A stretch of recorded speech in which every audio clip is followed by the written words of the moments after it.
Assalamualaikum warahmatullahi wabarakatuh. Kami dari kelompok 2. Di sini kami akan mempresentasikan hasil proyek kami dalam mata kuliah pengembangan aplikasi bergerak. Pertama-tama perkenalkan, nama saya Davandi Fadil Darmawan dengan NIM L01244046. Kemudian teman saya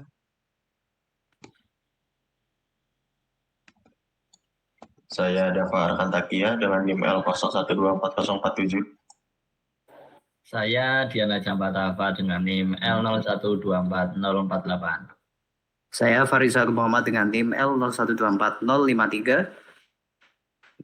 Sirmala Suputra dengan NIM L012456. Oke, sekarang kita masuk ke latar belakang.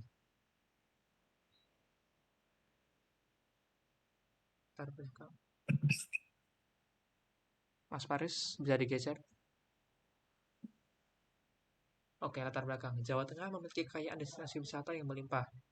Namun, informasi mengenai tempat-tempat wisata tersebut masih tersebar dan sulit diakses secara terpadu.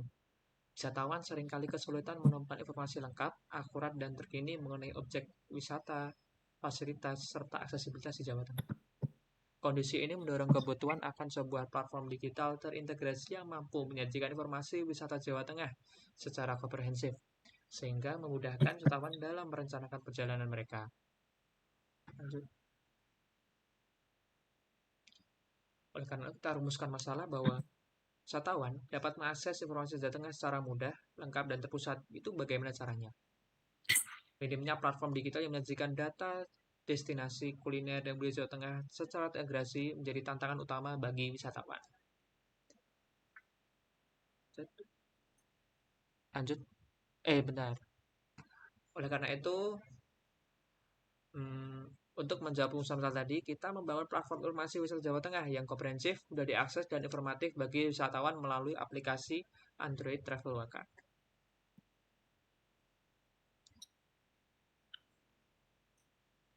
Masalah-masalah yang diangkat. Yang pertama adalah informasi wisata Jawa Tengah tersebar di berbagai platform dan tidak terpusat. Yang kedua, wisatawan kesulitan mengakses informasi destinasi, harga tiket, fasilitas, dan lokasi secara bersamaan.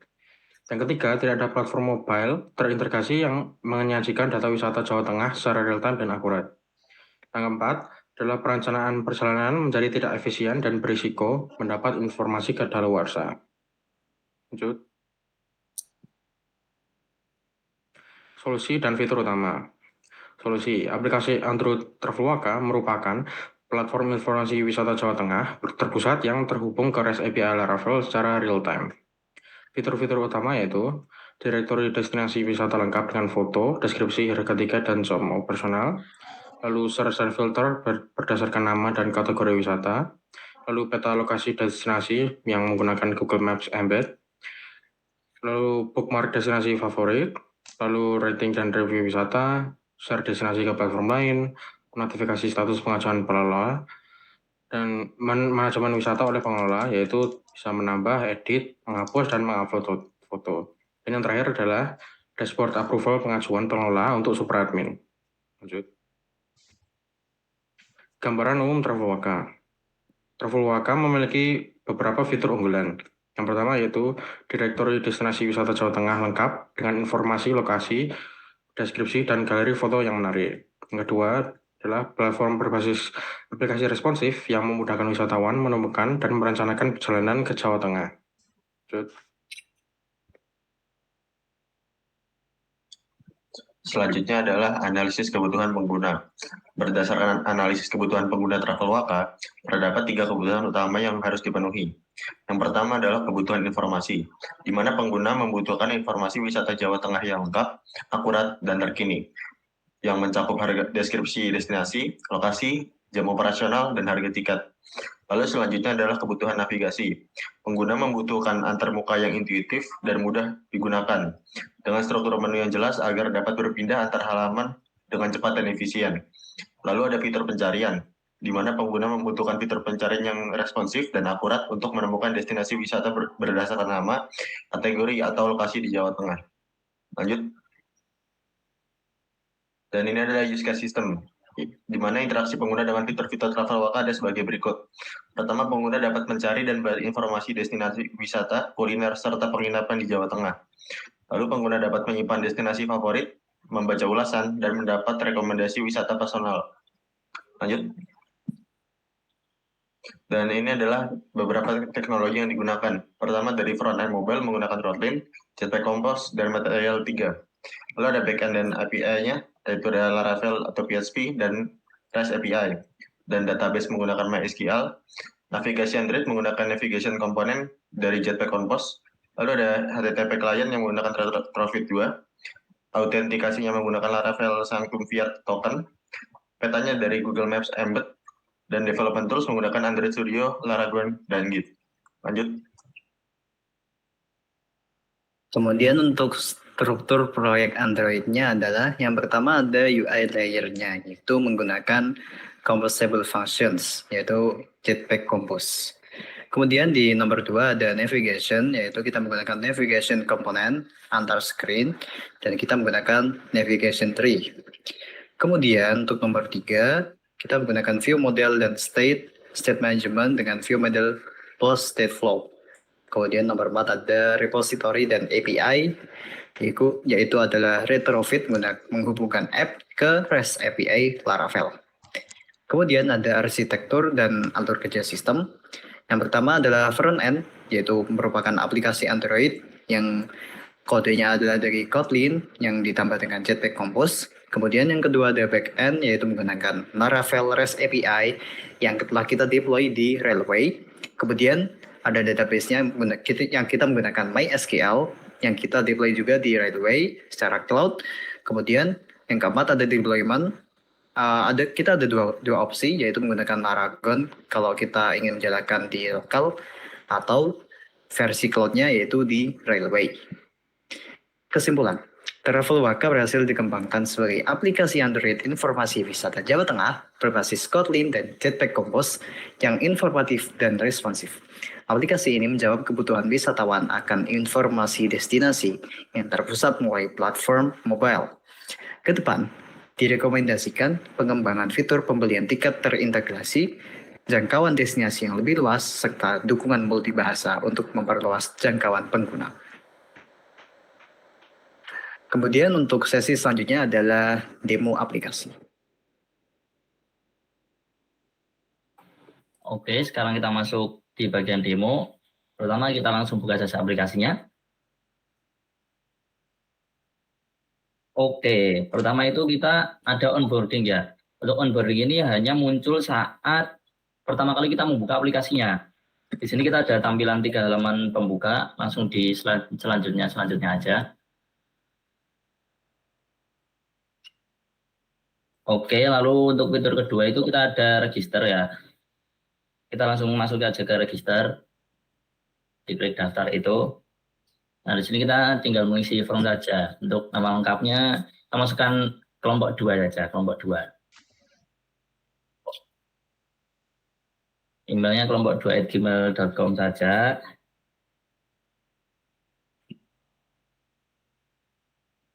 Lalu passwordnya kelompok 2 mantap.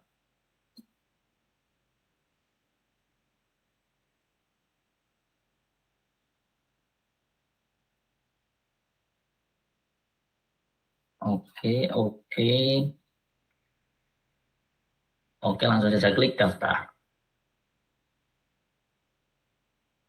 Nah, di sini kita sudah bisa masuk. Oke, kita coba menggunakan fitur login aja ya. Untuk fitur login ini kita coba login dulu. Oke, kita login dulu. Nah, untuk fitur login ya, kita tinggal memasukkan akun kita, informasi akun kita, seperti email. Kita masukkan yang tadi aja, kelompok 2@gmail.com. Dan passwordnya tadi, kelompok 2 mantap.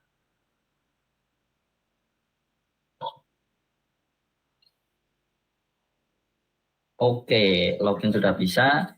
Lalu fitur yang selanjutnya adalah home ya ini. Untuk home ini kita ada banner, lalu ada kategori filter, ada wisata populer, dan ada semua wisata. Untuk banner ini kita bisa geser-geser itu. Coba digeser-geser itu. Oke.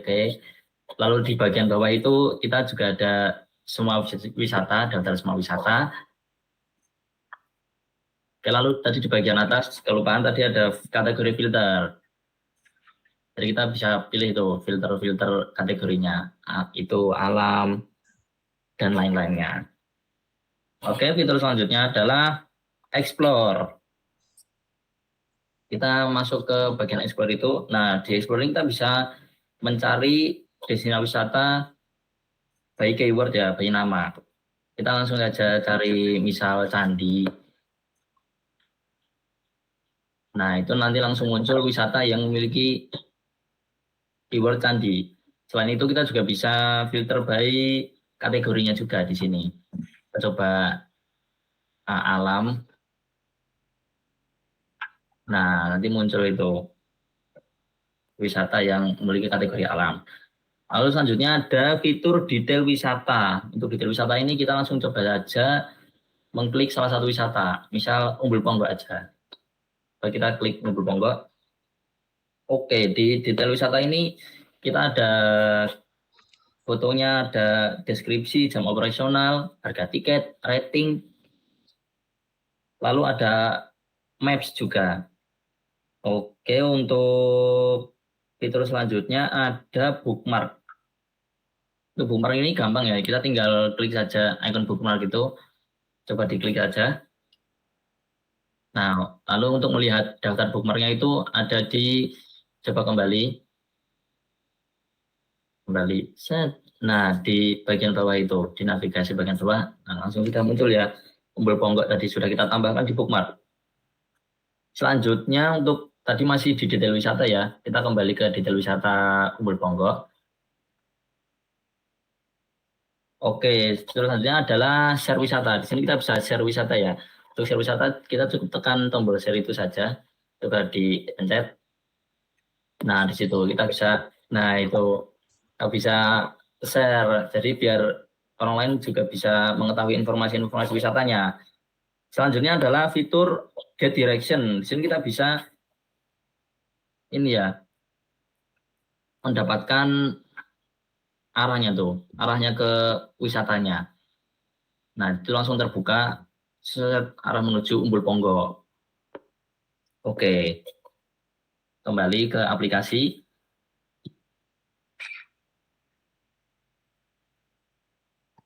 Fitur selanjutnya adalah rating dan review. Untuk rating dan review ini ada di bagian bawah ya. Nah, di situ kita coba saja tulis ulasan. Nah, di sini kita bisa memberi rating dan menulis ulasannya. Kita bintang 5 saja. Bintang 5, Umbul Ponggok, seger banget. Nah.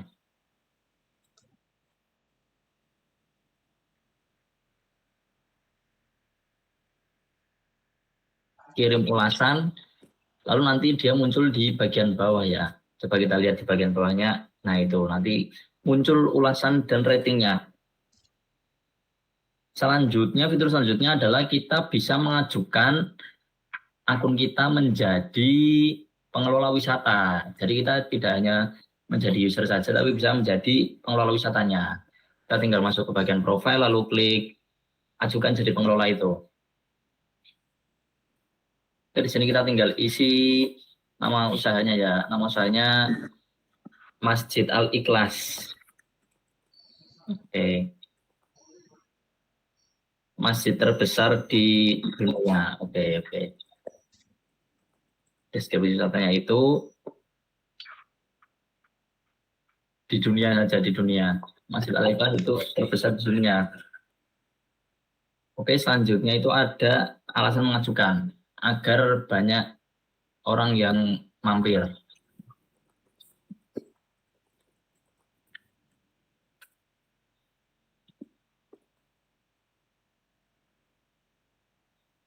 Oke, langsung saja, Oke, itu langsung ada notifikasi pengajuan terkirim ya.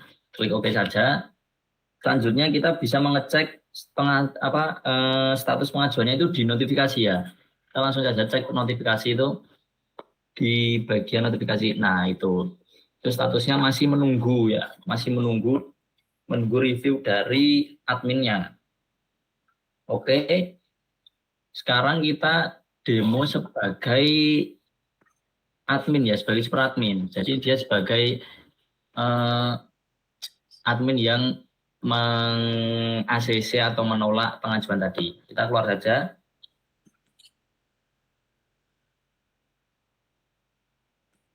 Oke, untuk akunnya itu admin@gmail.com.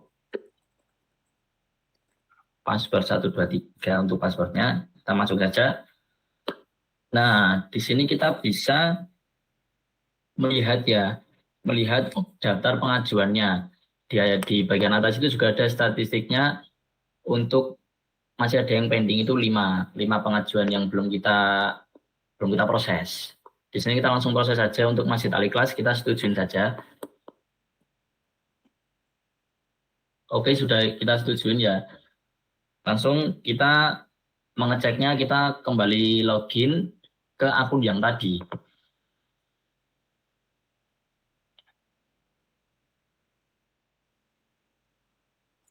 Kita masukkan email yang tadi, kelompok 2@gmail.com. Passwordnya kelompok 2, mantap.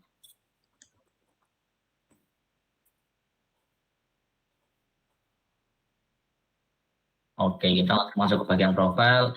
Lalu pada bagian bawah itu pada bagian pengelola wisata. Nah, di sini sudah tulisannya kelola wisata ya, bukan ajukan jadi pengelola. Kita klik saja.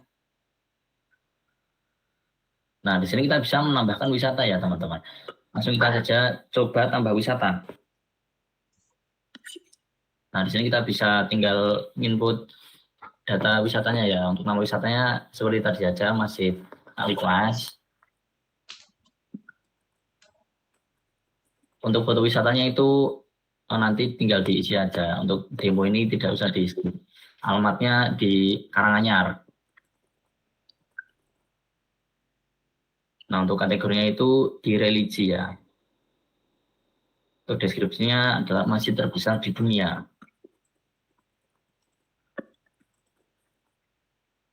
Oke. Lalu harga tiketnya gratis ya, teman-teman di sini. Di sini juga bisa menginputkan nanti input RP berapa itu juga bisa. Untuk jam bukanya itu 24 jam ya. Kita tulis saja 0000 sampai 2359. Jadi buka 24 jam ya. Lalu untuk map ini kita bisa 2 opsi, bisa lewat manual, klik minus berapa-berapa dan positif berapa-berapa itu. Nah, tapi itu untuk ribet. Nah, karena itu kita menyediakan fitur tinggal pilih lokasi di peta. Kita tinggal main drag gitu. Kita langsung ngawur aja. Langsung selesai saja. Oke, itu nanti tinggal disesuaikan ya. Lalu kita tinggal tambah wisata. Oke, wisata berhasil ditambahkan ya. Kalau kita, nah ini dilihat di bagian wisata saya ini terlihat bahwa kita sudah menambahkan wisata baru yaitu Masjid Al-Ikhlas. Untuk tampilan ini masih kosong karena kita tadi tidak menambahkan foto. Tapi kalau nanti menambahkan foto nanti langsung muncul di situ. Di sini kita juga bisa mengedit ya. Coba kita klik edit itu. Nah, kita bisa mengedit ini, tinggal edit aja yang ingin diedit. Oke, langsung kembali saja. Lalu untuk fitur selanjutnya adalah di sini kita bisa menggunakan Guest Mode ya teman-teman. Coba kita logout saja. Oke, logout. Di sini kita bisa masuk ke aplikasi tanpa harus login, yaitu lanjut sebagai tamu. Nah, kita klik saja. Nah, di sini kita bisa seperti biasa, bisa lihat-lihat wisata, bisa lihat detail wisata. Namun untuk Guest Mode ini dia tidak bisa menambahkan bookmark dan review ya teman-teman, karena dia belum login. Oke, kita cek coba saja di parameter di sini, kita coba bookmark. Nah, di situ tidak bisa karena belum login.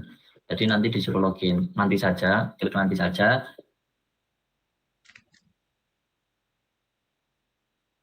Lalu untuk yang tidak bisa itu juga rating dan review. Coba bagian bawah, scroll bagian bawah. Nah, tulis ulasan itu coba dipencet tulis ulasan.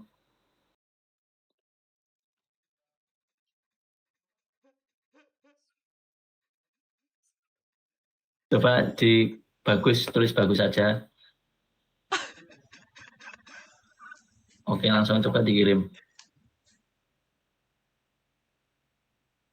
Nah, itu ya tertulis gagal mengirim ulasan karena ini belum login ya, teman-teman. Jadi kalau mau mengirim review atau ulasan gitu harus login dulu. Oke, langsung kita kembali saja. Kita kembali ke coba kita lihat daftar wisata. Harusnya tadi ini Masjid Al-Ikhlas sudah tertambah ya. Coba kita scroll bawah sendiri. Nah, di situ sudah tertambah, menunjukkan bahwa tadi proses menambah wisata tadi itu sudah berhasil ya, teman-teman. Oke, sekian saja dari kami. Kurang lebihnya mohon maaf. Wassalamualaikum warahmatullahi wabarakatuh.